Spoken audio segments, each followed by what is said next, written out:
Yes, Nintendo, Paper Mario Origami King is coming out in July. Brilliant. What else you got? Hi everyone, I'm Dave from SaveDex and I'm here to speculate on Nintendo's 2020 release schedule. Now obviously we've reached the end of June. Usually at this time of year we pretty much know what we're getting for the rest of the year, but without E3 and a Nintendo Direct this month, we didn't really receive any new information about it. And obviously I could just sit here and speculate Metroid Prime Trilogy, Mario 3D World, things like that, but a lot of people are doing that. I've decided to try and put this year into perspective. I'm going to look back at the previous Switch years and look at Nintendo's output on the console in those years. And I'm only going to be looking at Nintendo published games, whether other developers made them or not. If Nintendo published it, it counts. I looked on the eShop, I looked at Nintendo's page on there, and it showed what games count. And some of them surprised me. I did not know they published Go Vacation. I didn't know they published the Switch versions of some of the Dragon's Quest games. But I looked at Nintendo's website for these and it confirms yes, Nintendo was the publisher, so they count in this. Obviously take into consideration what with people working from home this year because of the pandemic, that's obviously going to slow development time, so we will cut them some slack here. I'm not here to criticise saying they're not releasing enough this year. I'm just trying to put it in perspective just to say, look, this is how much they've released so far, here's what they released in the previous years, let's just compare. It's fun to compare, it's all a bit of fun this. So let's take a look at 2017, the year the Switch was released. So obviously January and February we didn't get any games because the Switch wasn't out yet. In March though, the Switch did launch and we got Zelda Breath of the Wild, we got 1-2 Switch, and also Snipper Clips. So that's 3 games published by Nintendo that came out that month. In April we got Mario Kart 8 Deluxe. In May we didn't get a game from Nintendo. In June we got the new IP in ARMS.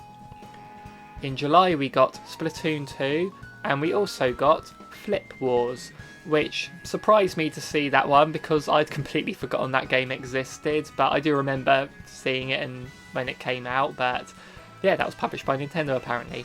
So August we didn't get anything from Nintendo, but Nintendo fans need not fear because that month did bring us Mario Rabbids Kingdom Battle, so we did get a Mario game there, but it wasn't published by Nintendo. I'm actually surprised that it wasn't.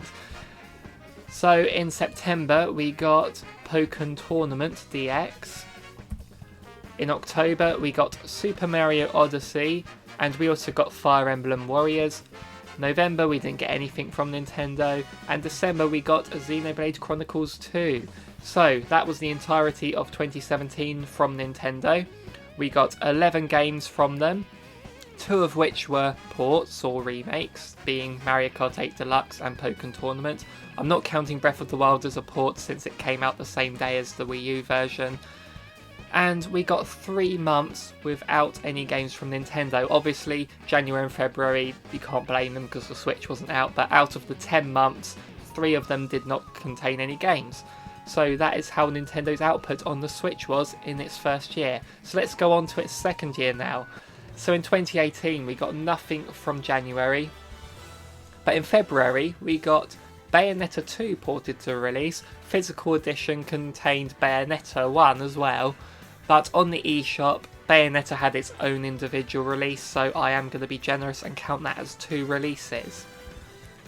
We also got Dragon Quest Builders as well, isn't that nice? In March we got Kirby Star Allies. In April we got 2 releases from Labo, one being the Variety Kit and the other being the Robot Kit.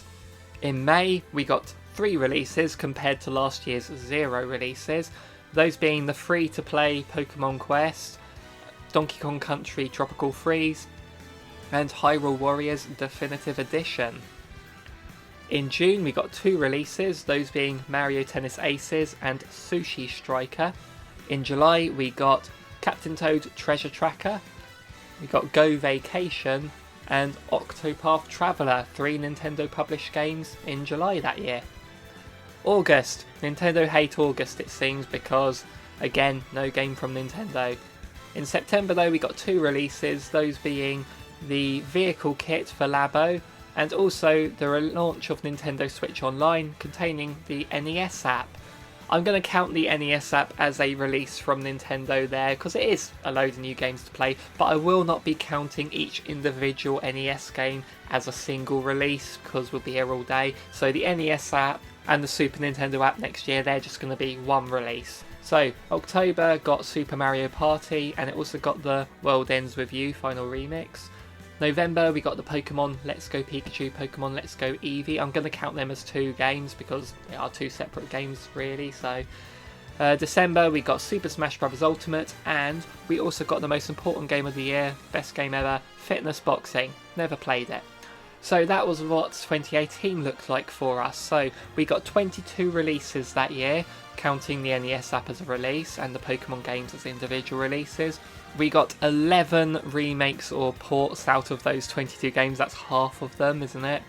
And we got 2 months without any releases from Nintendo. So very port heavy year that year, but still quite a full release schedule that looks like. Let's move on to 2019. So in January we got New Super Mario Bros. U Deluxe. Let's start with a port, why not? In February we got Tetris 99, which I think is one of the best games on the Switch, but that's just me. In March we got Yoshi's Crafted World. In April we got Box Boy and Box Girl, as well as the Nintendo Labo VR. May, we didn't get anything in May, just like the first year, but in June we got Super Mario Maker 2 and Cadence of Hyrule. In July we got Fire Emblem Three Houses, Marvel Ultimate Alliance 3 and Dragon Quest Builders 2. In August we got a game from Nintendo finally, the very end of August obviously, but they only just made it in there, but they finally released Astral Chain, which was a game in August published by Nintendo, who knew? So in September we got Super Kirby Clash, Zelda Link's Awakening, Dragon Quest XI, Daemon X Machina and the Super Nintendo app. Quite a busy month for Nintendo there. In October we got Ring Fit Adventure, as well as Luigi's Mansion 3. In November we got Pokemon Sword, Pokemon Shield, again I'm counting them as 2 releases, and those 2 dogs are standing either side guarding the most sacred Nintendo game of the year, the Stretchers. Never played it. That is 2019, it's looking a lot busier in the second half than the first half, hopefully that's going to be the case this year, but overall it was 21 releases, only 3 of which were ports or remakes, so that is pretty damn good there. And bear in mind they also released the Switch Lite this year, so they were very, very good with releases this year. So now let's take a look at what 2020 has offered so far. In January we got Dr. Karishima's Brain Training for Nintendo Switch. We got Tokyo Mirage Sessions, that is really a tongue twister, that title. In February we got Pokemon Home. I just don't want February to look blank here, so I'm going to count that as a release. In March we got Animal Crossing New Horizons, we got the Pokemon Mystery Dungeon remake, and I think they did a good job in March, because they released good job. April we didn't get anything. May we got Xenoblade Chronicles Definitive Edition. June we got the ultimate game of the year, and that is Jump Rope Challenge. We also got Clubhouse Games, 51 worldwide games, whatever you want to call it.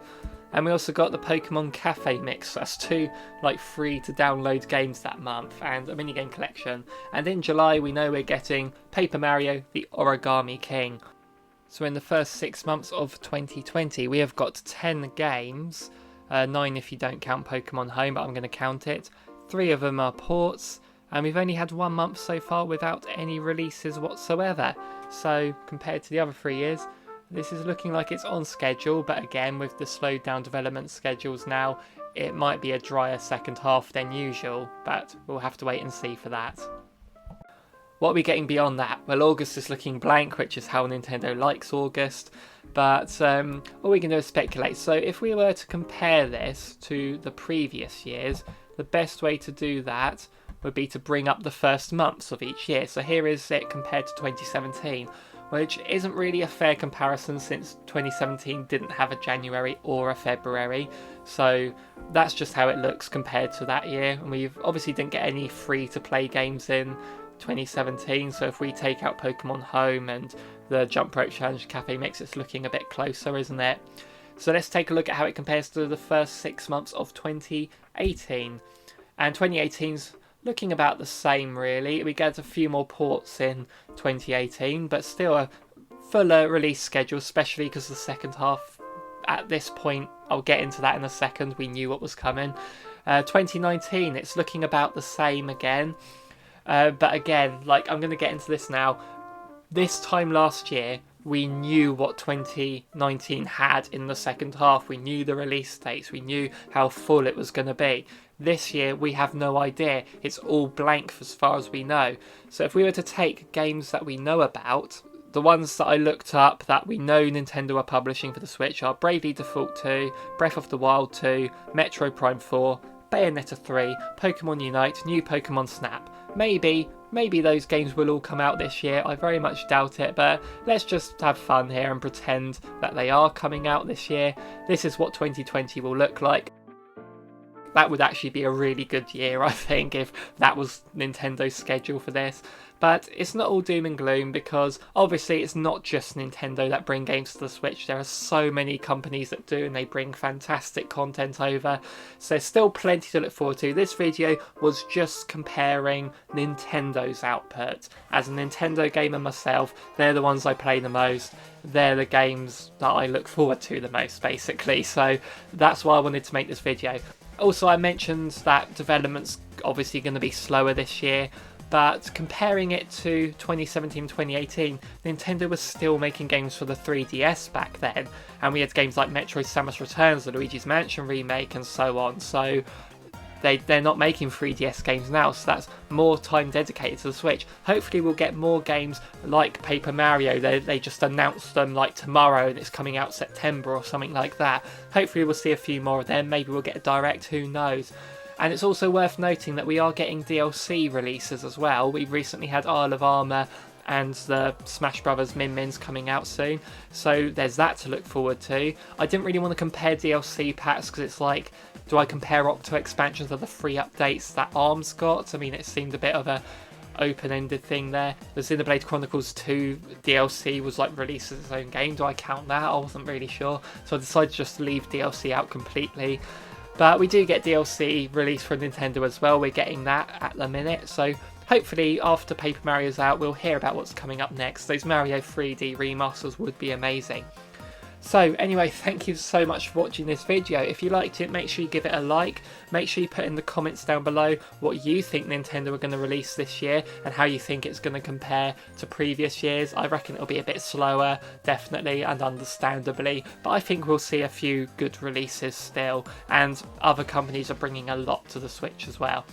So, and while you're down there, there's a subscribe button. If you want to join the party and keep up with our videos, make sure you click that as well. So, thank you so much for watching, everyone. I will see you in the next one.